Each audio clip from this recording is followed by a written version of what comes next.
Hello, welcome back to my new blog. তো তোমরা তো জানোই আমি বাড়িতে এসেছি।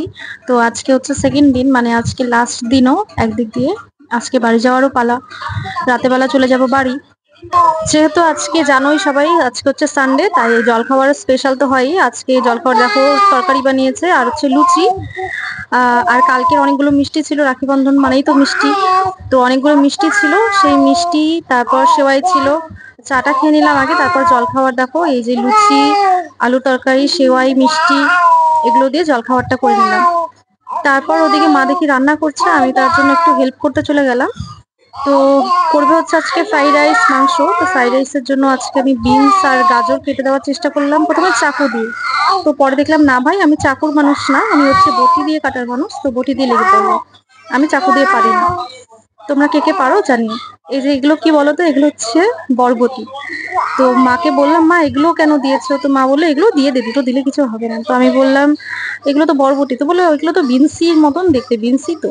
তো আমি বললাম হ্যাঁ, যুক্তি তো তোমার ঠিকই, ইংলিশে তো লং বিনসি বলে, ঠিক আছে দিয়ে দিচ্ছি। তো ওগুলো নিয়ে খুব হাসাহাসি করছিলাম ভাইয়ের সাথে আর কি। তারপর দেখো ভাই যাচ্ছে মাংস। একটা জিনিস দেখাই, হ্যাঁ দেখো আমার ভাই কত সুন্দর বাড়ির কাজ করে, দেখো মাংস দিয়ে দিচ্ছে। কি করিস? এই তো মাংসগুলো দিয়ে দিই আর কি। মানে ট্রেনিং নিয়ে রাখছিস নাকি ভবিষ্যতে বউয়ের জন্য? বউয়ের হেল্প হবে? হ্যাঁ, বউকে যত্নে রাখতে হবে না? যত্নে রাখতে হবে বউকে। বউ বলে দিছে না আগে থেকে বাড়ির কাজ টাজ করতে?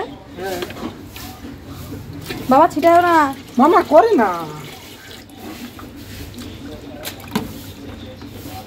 ধো ধো ভালো করে ধো, দেখিস লোম টোম যেন না থাকে। আমি পারি রে, আমি পারি।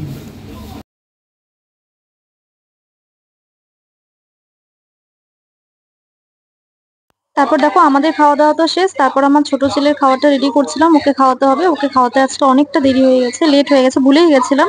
ও ঘুমোচ্ছিল যেহেতু, অনেকক্ষণ ঘুমিয়েছে, তাই খাওয়াটাও খুব লেট হয়ে গেছে। তারপর আমি বাবাকে ডাকছিলাম, বাবা ওকে দিয়ে যাও। তো তারপর ওকে নিয়ে আসলো, ওকে খাইয়ে দিলাম। আর ওদিকে দেখো বোন পুজো টুজো দিয়ে দিয়েছে সব, পুজো দিয়ে দিয়েছে। এর জন্য গোপালটাকে আজকেও একটু দেখালাম, আমাদের গোপালকে। এই দেখো কি মিষ্টি তাকিয়ে আছে। যাই হোক, ওদিকে পুজো টুজো বোনেরও দেওয়া হয়ে গেছে। তারপর মার মাংসটা হয়ে গেছিল, মা বললো একটু খেয়ে দেখতো কিরকম হয়েছে। তো আমি আমার ছেলেকে বললাম খেয়ে দেখবি? তো বললো হ্যাঁ দাও। তারপর বললাম কেমন হয়েছে? ও বলছে বেশ ভালো হয়েছে। তারপর তো ওদিকে মা রান্না করছে, আমি বলছি যে কত দূর হলো রান্না। এদিকে মা কাজু বাদাম আর কিশমিশ গুলো ভেজে নিচ্ছে ফ্রাইড রাইসের জন্য। তো ভেজে ওটার মধ্যেই দেখো ওই সবজিগুলো রাখা আছে, ওই সবজিগুলো দিয়ে দিবে। আর বাকি রান্না মোটামুটি হয়ে গেছে। আহ এগুলো ওগুলো ভেজে তারপর ফ্রাইড রাইসটা করে নেবে।